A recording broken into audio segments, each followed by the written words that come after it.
ভীমপুর নামক গ্রামে শীতল ও কাজল নামে দুই বোন বাস করত।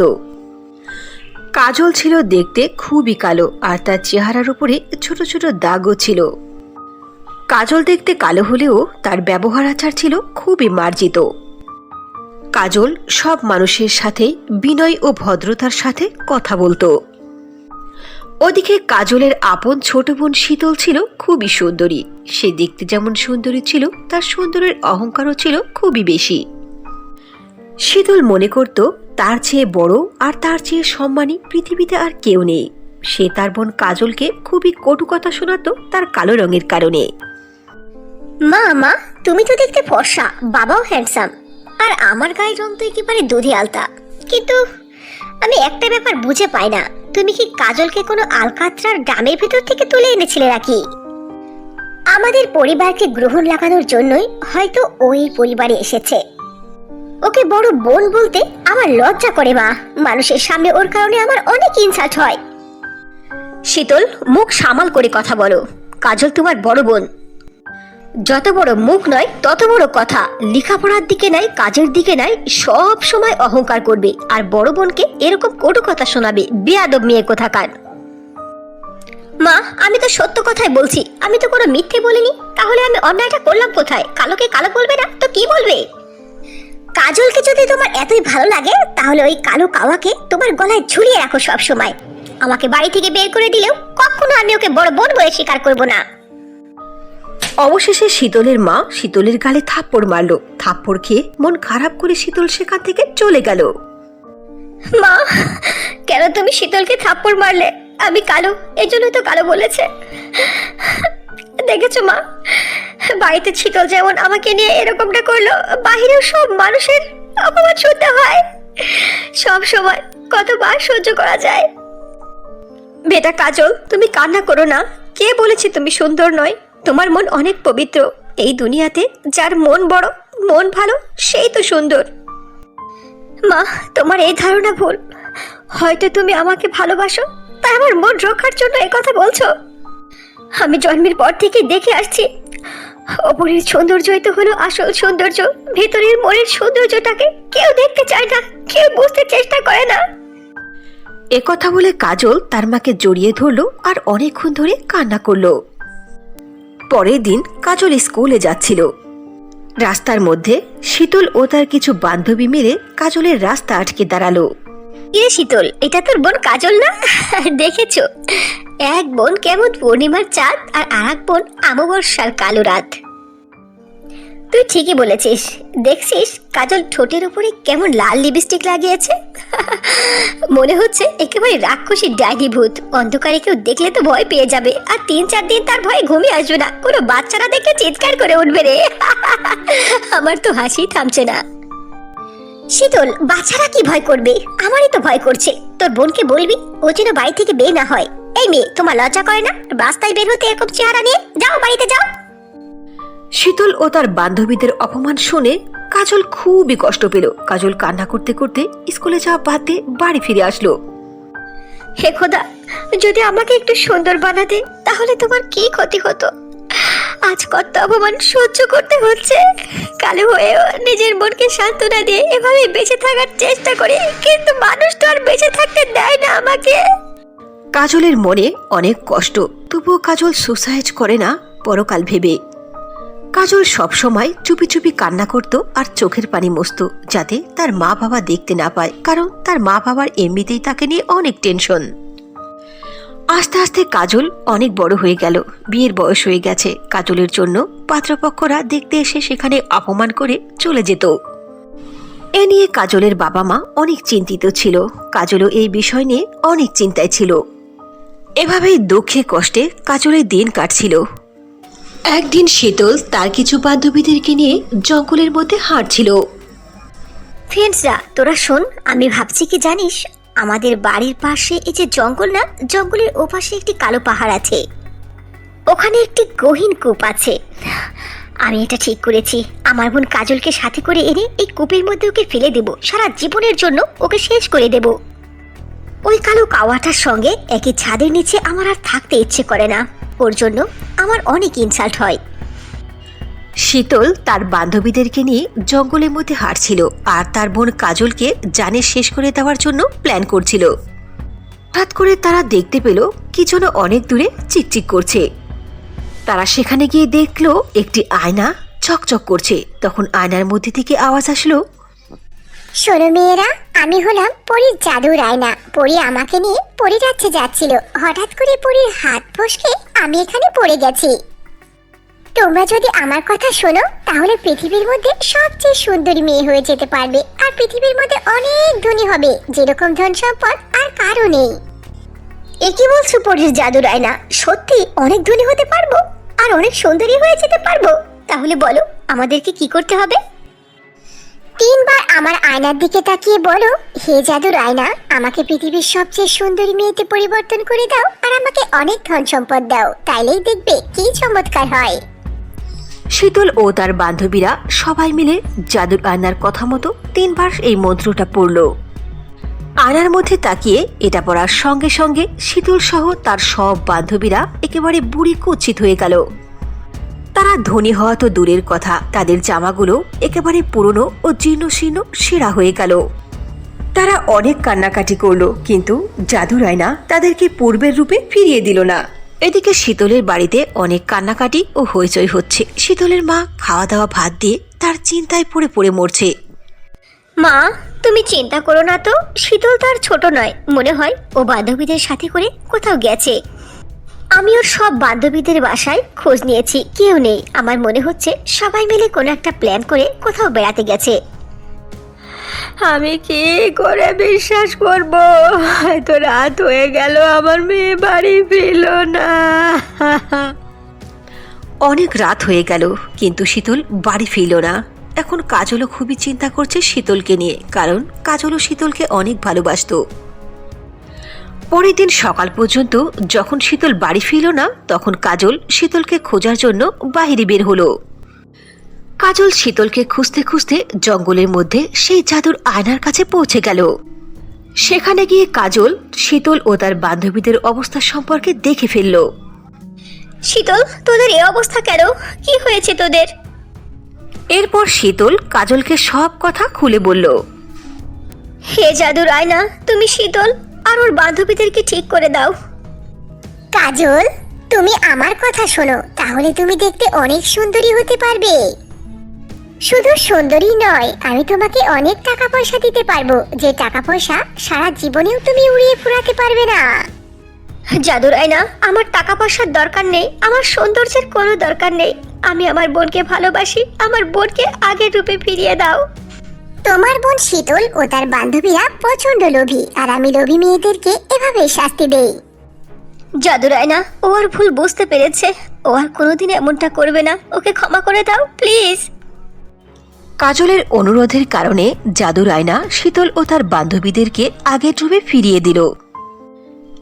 এসব দেখে শীতল তার কৃতকর্মের উপরে খুবই লজ্জিত হলো আর কাজলের পা জড়িয়ে ধরে ক্ষমা চাইল।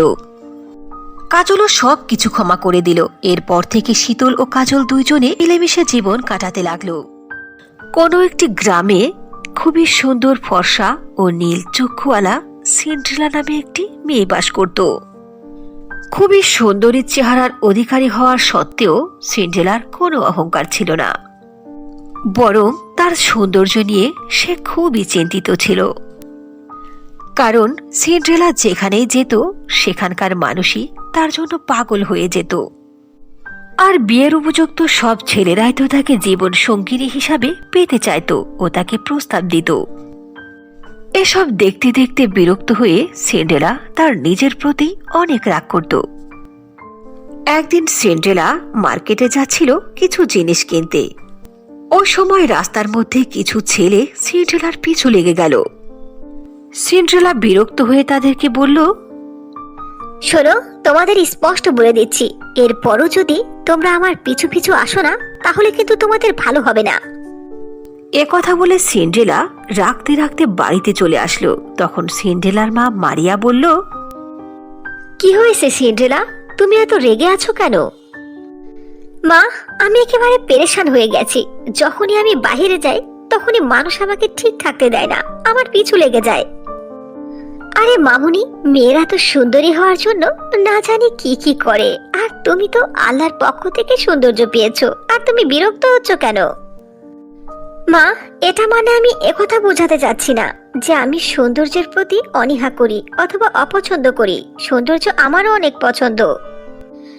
আয়নার সামনে দাঁড়িয়ে সাজুগুজু করতে আর নিজেকে স্মার্ট রাখতে আমিও চাই, কিন্তু আমি চাই কি জানো মা, যে মানুষ আমাকে পছন্দ করবে আমার যোগ্যতা দেখে, আমার আচার ব্যবহার দেখে, রূপ দেখে নয়। এটা তো অনেক ভালো কথা সিন্ড্রেলা মামনি।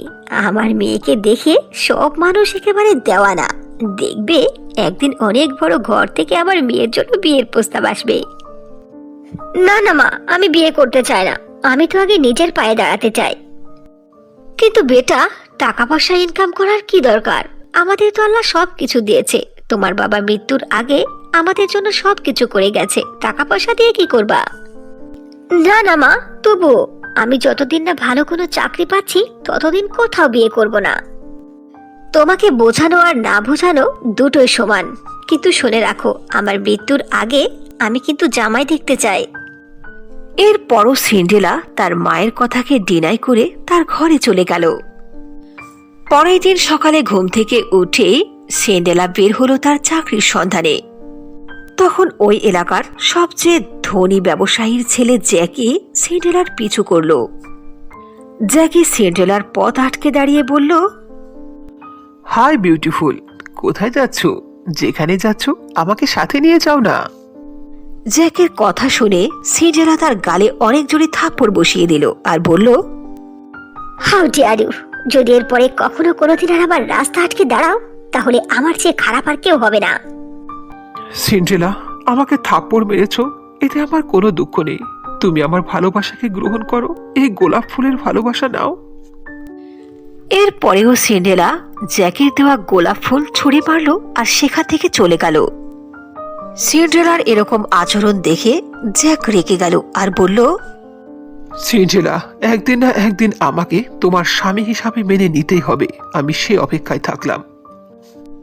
ওদিকে সিন্ড্রেলা সেখান থেকে গোটা এলাকা শহর ঘুরছিল আর চাকরির সন্ধান করছিল। হঠাৎ করে সিন্ড্রেলা শুনতে পেল রাজ্যের সৈনিক ঘোষণা করছে, শোনো শোনো শোনো, এই রাজ্যের বীর ভানু প্রতাপ রাজা ঘোষণা করেছে তার রাজ্যের অ্যাকাউন্ট দেখাশোনা করার জন্য এই রাজ্যের যোগ্য কোনো এক ব্যক্তির প্রয়োজন, চাই সে ছেলে হোক অথবা মেয়ে হোক। যে যে এই চাকরির জন্য নিজেকে উপযুক্ত মনে করবে, আগামীকাল সে গিয়ে দেখা করবে রাজা ভানু প্রতাপের সঙ্গে।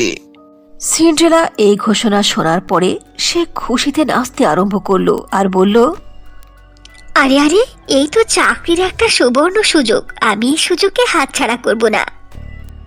আমি এই চাকরিতে ইন্টারভিউ দেব। ইনশাল্লাহ আমি এই চাকরিটা পেয়ে যাব। আমি মাকে যেয়ে বলি। এটা ভেবে সিন্ড্রেলা মনের আনন্দে বাড়িতে গেল আর তার মাকে সব কথা খুলে বলল। মা, তুমি দেখো, এই চাকরিটা আমার হয়ে যাবে আর আমি মন দিয়ে চাকরি করব। কিন্তু সিন্ড্রেলা, আমার তো মনে হচ্ছে রাজা ভানু প্রতাপ তোমাকে এই চাকরি থেকে বাদ দিয়ে দেবে।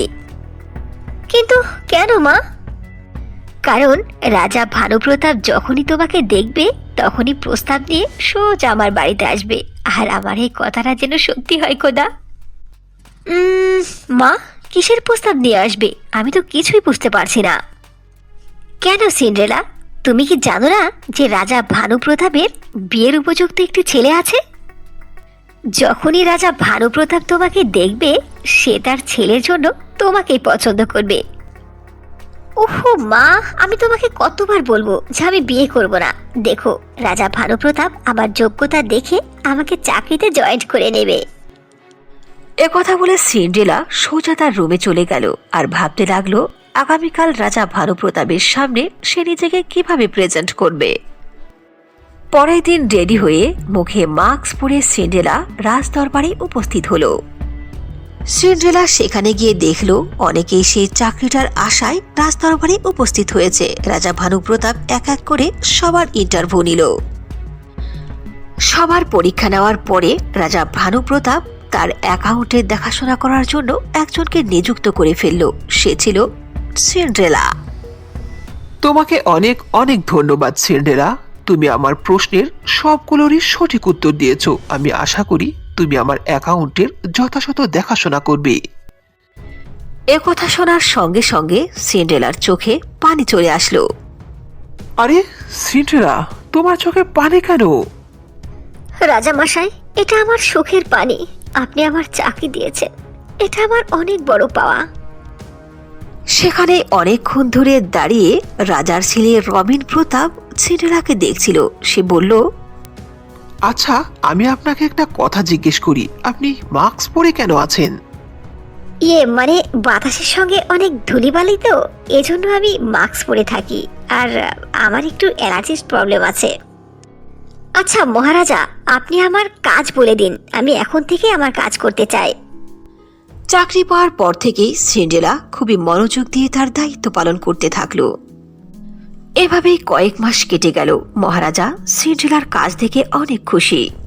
সিন্ড্রেলা সব সময় মনোযোগ দিয়ে তার দায়িত্ব পালন করত, কিন্তু বীর ভানুপ্রতাপের ছেলে রবিন প্রতাপের সবসময় সন্দেহ হতো মাস্ক পরে থাকা সিন্ড্রেলার প্রতি।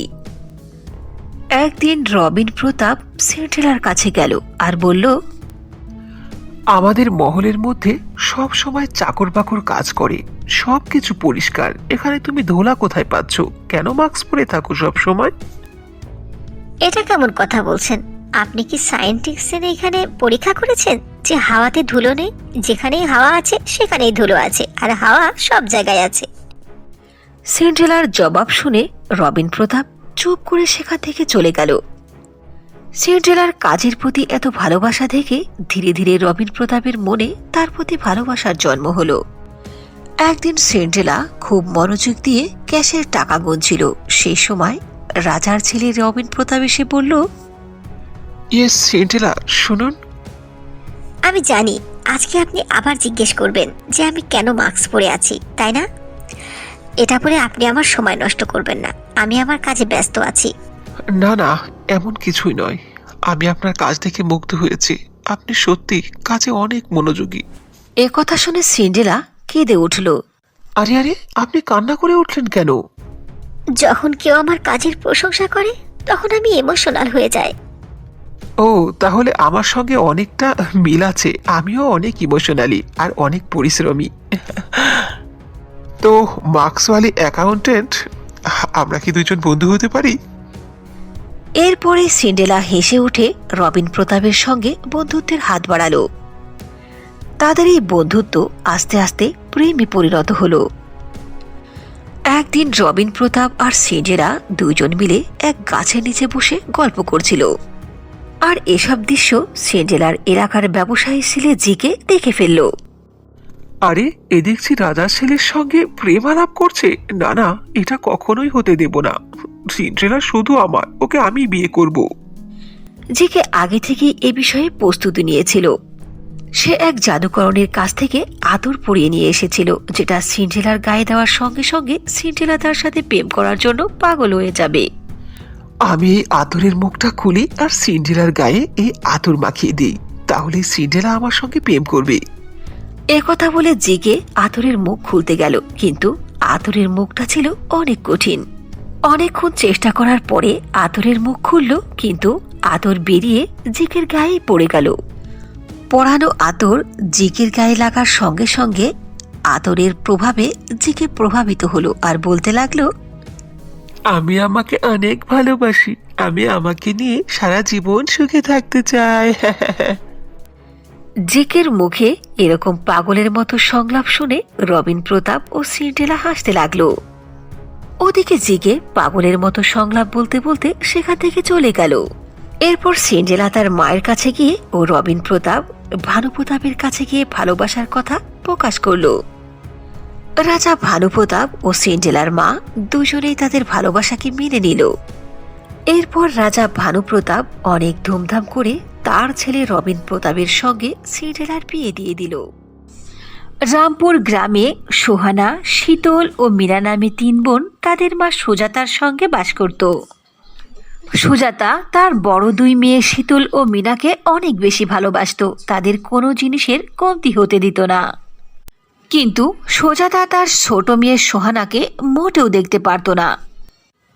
সোহানা তার মায়ের ভালোবাসা পাওয়ার জন্য অনেক চেষ্টা করত, কিন্তু তার মা কিছুতেই তাকে পছন্দ করত না ও তার মন বোঝারও চেষ্টা করত না।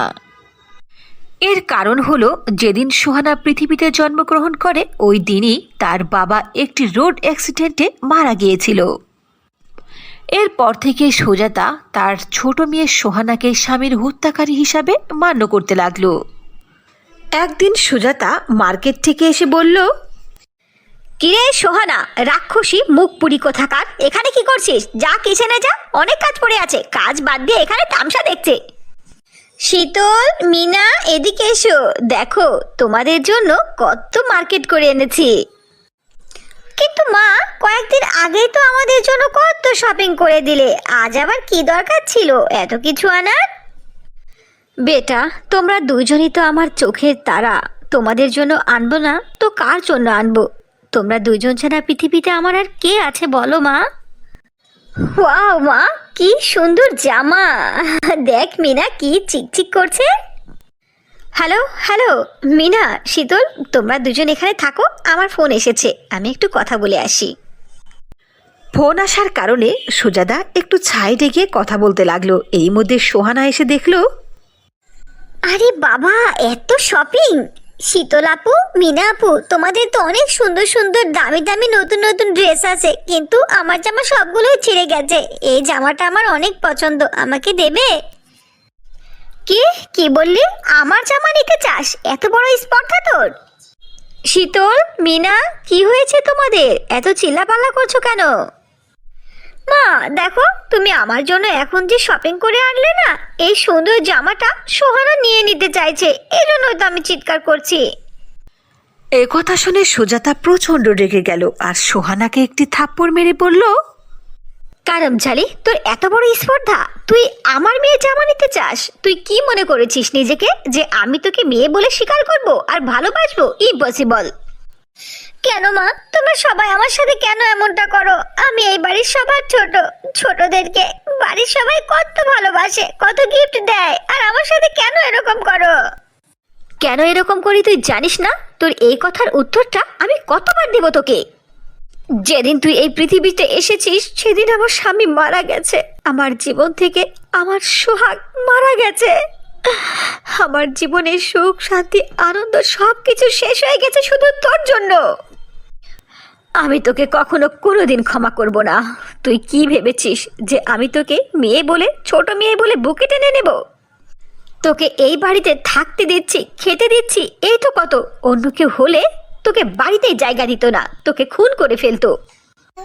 মায়ের কথা শুনে সোহানা খুবই কষ্ট পেল। সোহানা কান্না করতে করতে বাড়ির বাইরে জঙ্গলের মধ্যে একটি গাছের নিচে বসলো। বাড়ির কেউ আমাকে দেখতে পারে না।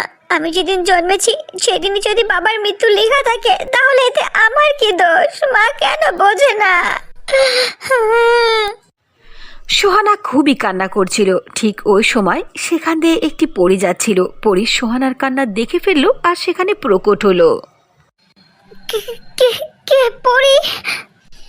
ভয় পেও না সোহানা, আমি তোমার সব কথা শুনে ফেলেছি। তোমার অনেক কষ্ট, আমি তোমাকে হেল্প করতে চাই, তোমার সমস্ত প্রবলেম সলভ করে দিতে চাই।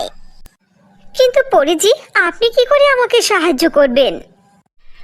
এরপর পরী তার জাদুর লাঠি ঘোরালো আর সেখানে দুইটি ফ্রক প্রকট করলো আর বলল, সোহানা, এর মধ্যে একটি হচ্ছে জাদুর সোনার ফ্রক আর আরেকটি হচ্ছে জাদুর রূপার ফ্রক। এই দুইটি সোনা ও রূপার জাদুর ফ্রক তোমার মনের সকল ইচ্ছাকে পূর্ণ করবে, তোমার সকল প্রকার দুঃখ কষ্টকে দূর করে দেবে। এই দুই জাদুর ফ্রকের কাছ থেকে যা চাইবে তাই পাইবে। থ্যাংক ইউ সো মাচ ফরিজি, আপনাকে ধন্যবাদ জানানোর মতো আমার ভাষা নেই। সোহানা, নিজেকে এত ছোট মনে করো না, এটা তো আমার দায়িত্ব। এরপর পরী জাদুর লাঠি ঘুরিয়ে সেখান থেকে উড়ে পরীরাজ্যে চলে গেল। সোহানা প্রথমে জাদুর রূপার ফ্রগের কাছ থেকে তার থাকার জন্য একটি বাড়ি প্রার্থনা করল। সঙ্গে সঙ্গে ওই গভীর জঙ্গলের মধ্যে অনেক বড় আলিশান বাড়ি তৈরি হয়ে গেল। এটা দেখে সোহানা প্রচন্ড খুশি হলো আর সেই ঘরের মধ্যে একা একাই জীবন কাটাতে লাগলো। আমি আর বাড়ি ফিরে যাব না। বাড়ির সবাই আমাকে ঘৃণা করে, আমাকে কেউ ভালোবাসে না। আমি একা একা এখানে থাকবো। এভাবে অনেক দিন কেটে গেল, প্রায় 5-7 বছর চলে গেল। হঠাৎ করে সোহানার মনে পড়ল তার বাড়ির কথা, তার মা ও বোনের কথা। সে জাদুর সোনার ফ্রগের কাছে বলল, হে জাদুর সোনার ফ্রগ, তুমি তো সকল ইচ্ছাই পূর্ণ করো। আমার খুবই ইচ্ছে করছে আমার মা ও 2 বোনকে দেখার। প্লিজ আমাকে তুমি দেখাও। একথা বলার সঙ্গে সঙ্গে জাদুর সোনার ফ্রগ সেখানে একটি আয়না প্রকট করলো। সোহানা, তুমি এই আয়নার মধ্যে তাকাও, তাহলেই দেখতে পাবে তোমার মা ও বোনের অবস্থা। সোহানা আয়নার মধ্যে দেখতে পেল তার মা প্রচণ্ড অসুস্থ, কিন্তু তার 2 বোন তার মায়ের কাছে নেই। তারা দুজনেই অন্যত্র বিয়ে করে সুখে শান্তিতে দিন কাটাচ্ছে। এসব দেখে সোহানা খুবই কষ্ট পেল, আর সে জাদুর আয়নাকে সঙ্গে করে তার মায়ের সঙ্গে দেখা করতে গেল। সোহানার মা সুজাতা সোহানাকে দেখার সঙ্গে সঙ্গে বুকে জড়িয়ে ধরল আর বলল, বেটা, তুমি আমাকে ক্ষমা করে দাও। সারাটা জীবন তোমার সঙ্গে অন্যায় করেছে, কোনোদিন সন্তানের মর্যাদা দেয়নি। কিন্তু যে 2 জনকে এত ভালোবেসেছে, নিজের না খেয়ে ওদেরকে খাইয়েছে। আজ আমি অসুস্থ হওয়ার পরে ওরা 2 জন আর আমাকে ফিরেও দেখে না। ওদের পছন্দের পাত্রের সঙ্গে বিয়ে করে বাড়ি ছেড়ে চলে গেছে। যে কয় টাকা জমা পুঁজি ছিল সবগুলো নিয়ে চলে গেছে। কত নিষেধ করেছি, আমার কথা একটাও শোনেনি। মা সোহানা, তুমি আমার বিপদের কথা জানার সঙ্গে সঙ্গে ছুটে আমার কাছে চলে এসেছো। যদি পারো আমাকে ক্ষমা করে দিও, আমি তো ক্ষমার উপযুক্ত নয়। মা, তুমি এটা কি বলছো? আমি তো সারা জীবন তোমার এক চুল্লু ভালোবাসা পাওয়ার জন্য ছটফট করেছি। আমি তা আজ পেয়েছি, আমার আর কিছু দরকার নেই। তোমাকে আমি ক্ষমা করে দিয়েছি মা। এরপর সোহানা তার মা সুজাতাকে জাদুর আয়না দেখালো, সঙ্গে সঙ্গে তার মা সুস্থ হয়ে গেল। এরপর থেকে সোহানা তার মা সুজাতার সঙ্গে জাদুর 2 সোনা ও রূপার ফককে নিয়ে সুখে শান্তিতে জীবন কাটাতে লাগলো। একদিন রাত্রিবেলায় সান্ধিয়া রাজেশের সামনে তার খাটের উপরে চুপচাপ বসেছিল। রাজেশ সান্ধিয়ার 2 হাত ধরে তার চেহারার দিকে তাকিয়ে বলতে লাগলো, সান্ধিয়া, কি অপরূপা তুমি দেখতে। মনে হয় 24টা ঘন্টায় তোমার মুখের দিকে চেয়ে থাকি। সান্ধিয়া, আমার দিকে তাকাও। তুমি কি চিন্তা করছো? আমার তো মন চাইছে আমি তোমার মধ্যে হারিয়ে যাব। কিন্তু সান্ধিয়া আনমনা হয়ে অন্যদিকে তাকিয়েছিল। সে রাজেশের কোনো কথার উত্তর দিল না। ওহো সান্ধিয়া, তোমার মুড অফ কেন? আমার মনে আগুন লাগিয়ে দিয়ে তুমি চুপ করে আছো। একথা বলে রাজেশ সান্ধিয়াকে জড়িয়ে ধরল। কিছুক্ষণ পরে তাদের মধ্যে ক্লান্তি চলে আসলো আর 2 জনে ওভাবেই ঘুমিয়ে পড়ল। রাজেশ ও সান্ধিয়া 2 জনেই গভীর ঘুমের মধ্যে ছিল। ওই সময় তার দরজায় কে যেন ঠকঠকে আওয়াজ করতে লাগলো। দরজা ধাক্কানো ব্যক্তি আর কেউ নয়, সে ছিল সান্ধিয়ার স্বামী। সান্ধিয়া, ওঠো। ওহো, মনে হয় সান্ধিয়া খুবই ঘুমিয়ে পড়েছে। রাত তো অনেক হয়েছে, ঘুম তো আসবেই। কি করি। ওহ, আইডিয়া। আমার কাছে তো চাবি আছেই। আমি অন্য রাস্তা দিয়ে গিয়ে পেছনের দরজা খুলে ওর কাছে গিয়ে সারপ্রাইজ দেব। সান্ধিয়ার স্বামী রমেশ পুলিশের চাকরি করত। সে অধিকাংশ সময় বাড়ির বাহিরেই থাকত, খুবই কম ছুটি পেত। এ নিয়ে সান্ধিয়ার অনেক অভিযোগ ছিল। সান্ধিয়া শুধু ফোন করে রমেশকে বাড়িতে আসার জন্য ডাকত। হ্যালো সান্ধিয়া, এই তো আর কিছুদিন পরে আসছি, আর একটু ধৈর্য ধরো। আজ 8-9 মাস হয়ে গেল, তুমি শুধু বলছো ধৈর্য ধরো, আসছি আসছি। কই, তুমি তো আর আসছো না, শুধু শুধু আমাকে ফাঁকি দাও। তোমার কি ছুটি হয় না? আরে পাগলি, দেশ সেবা হলো সবচেয়ে বড় সেবা। আমি এই তো সত্যি সত্যি এবার আসবো। রমেশ সান্ধিয়াকে খুবই ভালোবাসতো, আর সান্ধিয়াও তার স্বামী রমেশকে অনেক ভালোবাসতো। সান্ধিয়া ও রমেশের 3 বছর আগে বিয়ে হয়েছিল। রমেশ মনে মনে তাদের বাসর রাতের কথা কল্পনা করছিল আর পাইপ দিয়ে বয়ে ছাদের উপর উঠছিল। এক সময় রমেশ ছাদের উপরে উঠে গেল। অন্ধকারের কারণে তার হাতে বেঁধে একটি ফুলের টব ধপ করে পড়ে গেল। এতে অনেক জোরে শব্দ হলো আর সান্ধিয়ার ঘুমও ভেঙে গেল। তখন সান্ধিয়া ভয় পেয়ে গেল আর রাজেশকেও জাগালো। এরপর সান্ধিয়া জোরে জোরে চিৎকার করতে লাগলো, চোর চোর বলে। আরে সান্ধিয়া, চোর নয়, আমি তোমার স্বামী রমেশ, দরজা খোলো। রমেশের আওয়াজ শুনে সান্ধিয়া খুবই চমকে গেল আর তার চেহারা লাল হয়ে গেল। এখন এখন কি করি? আমার স্বামী তো চলে এসেছে। রাজেশ, তুমি যেভাবেই হোক এই রাস্তা দিয়ে পালিয়ে যাও। সান্ধিয়া রাজেশকে পালিয়ে দেয়।